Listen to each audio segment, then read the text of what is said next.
Good morning, guys. Good morning. Good morning. Good morning. It's so nice to be here in the futuristic vision of Prey. Do you like my apartment?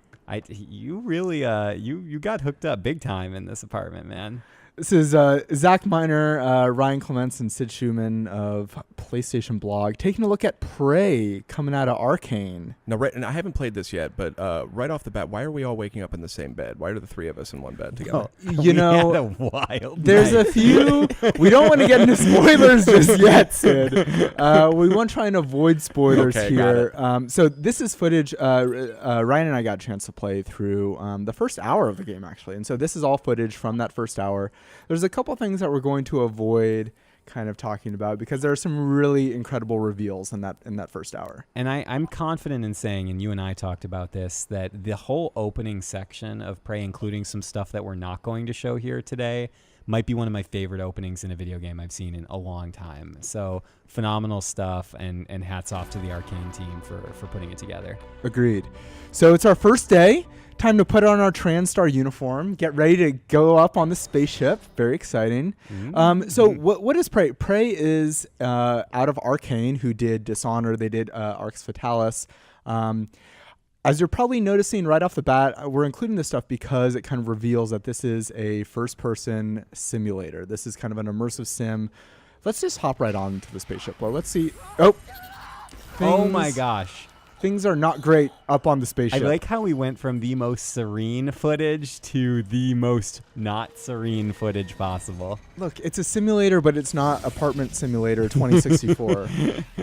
This is a game where things have gone wrong. Yes. And we need to figure out what's going on. Gone very, very, very, very wrong. So let me just, I've not seen this.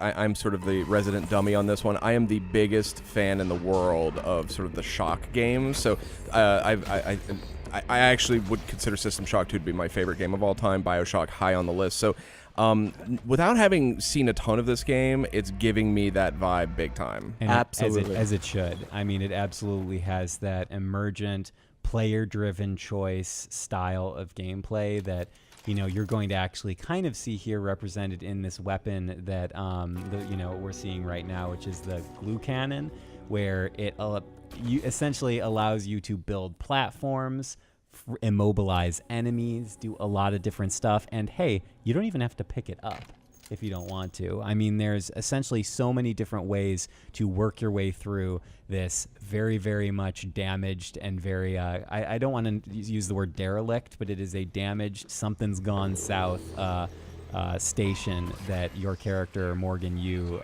finds him or herself on. What are these friendly little guys here? They're not friendly. Not so friendly, Oh, Sid. okay, I see. I will say that you are terribly unperceptive. The fact that these things are trying to kill us.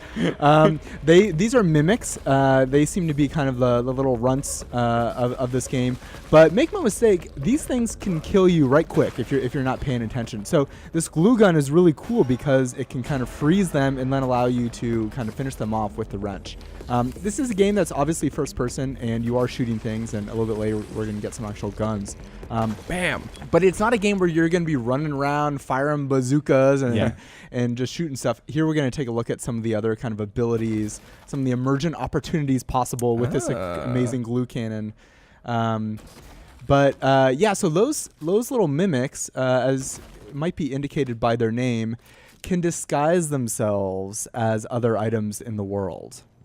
Here's another little item here that might remind you of a certain other game that you like a lot.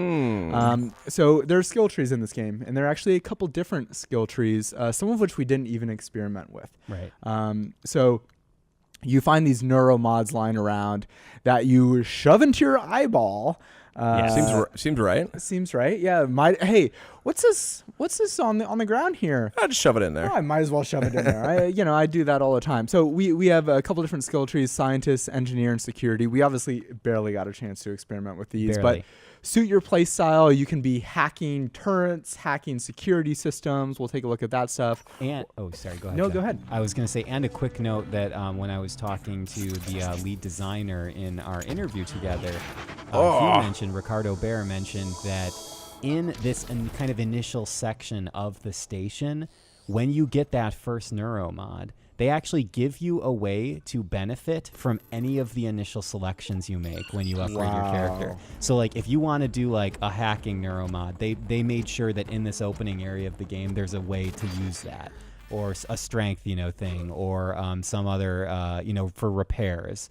Like they wanted you to feel like whatever you pick, you're going to be rewarded in some capacity, which I thought was really smart design. And this is a hacking interface we're seeing now, I'm guessing. And we'll see this right now. So I invested in hacking, and so I'm able to kind of get into this room that's totally optional. And look, I get a weapon upgrade kit. Nice. There's some other stuff going on in the room. I will note, and I told Ricardo this, that Dishonored has been one of my favorite games the last several years. Oh yeah. I am someone that plays those games by reading everything in the world. Oh, absolutely. Arcane. There's so many emails. there are few studios better, in my opinion, at environmental storytelling than Arcane. 100% agree. Right now. And I want to just soak all that in. I was really having to slap my wrist and just be like, nope, Zach, just move on, keep moving forward. So here we're kind of in the main lobby of the spaceship, and everything's totally fine.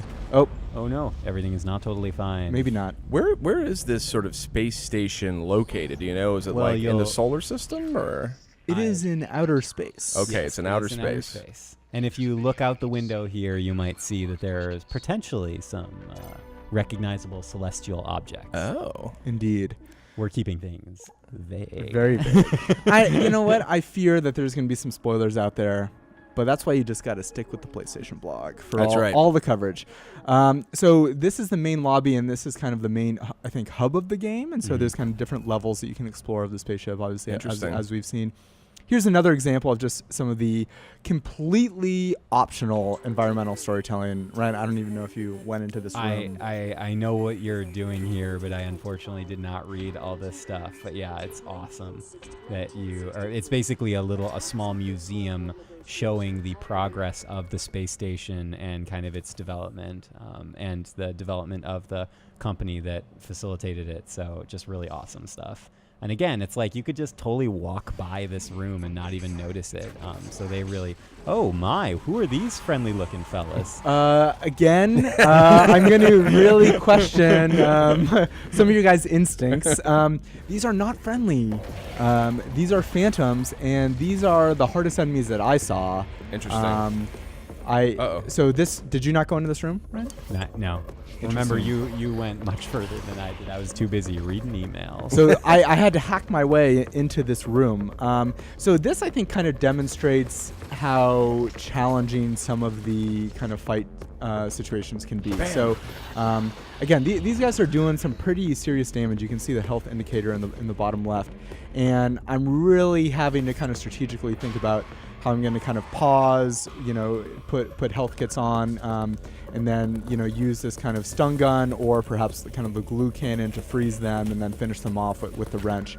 I think we haven't played much of it, but ammo is going to be sparse, I think. Yeah. Does look like there's a recharging health system, I noticed. It's down in the lower left. It is definitely very, I wouldn't say punishing, but you definitely have to be cognizant of your health and your well-being. Or maybe I'm wrong. What's that meter I see in the middle of the screen that keeps building up? Is that so stamina? That's stamina. Got it. I was incorrect by what I said. Health you need to heal I got yourself. It. Okay. You're not just always going to be at 100%. I retract my prior statement. There is not a recharging health system. And so when you're opening that weapon wheel there, you're just triggering the health kit. I understand. Okay. And another thing that Ricardo pointed out is, because there were a lot of folks playing the demo when Zach and I were playing the game, is that, sometimes you could just walk, stealth your way through an environment, not even, engage the mimic-like enemies. Like right here, you see that they're kind of creating their own platforms and just kind of working their way around the environment. I mean, it's really interesting how the levels are laid out. And a little detection meter there above the mimic that was kind of flying off here. So we're getting close to the end here, but Ryan and I, we just scratched the surface. I wanted to just show a little bit more of kind of what is in this game. So this is your office. This is Morgan's office. This inventory could be ripped straight out of System Shock 2. Right, and like straight out of it. You can upgrade it, obviously, right? You can expand it. So I think the office is going to kind of be your home base, and so there's recycling of materials where you're breaking material, where you're breaking objects in the world down into different components. So there's reasons to pick up all this stuff in the world. Like what am I going to do with this coffee cup? I'm going to throw it across the room, but I could have recycled it. Really? And then on the other side, you'll see that there is a fabricator. So there's a crafting system in this game. So you're going to be finding, I think, blueprints and upgrades throughout the game. And obviously, you're not going to find most of them. And it's really going to kind of require exploration.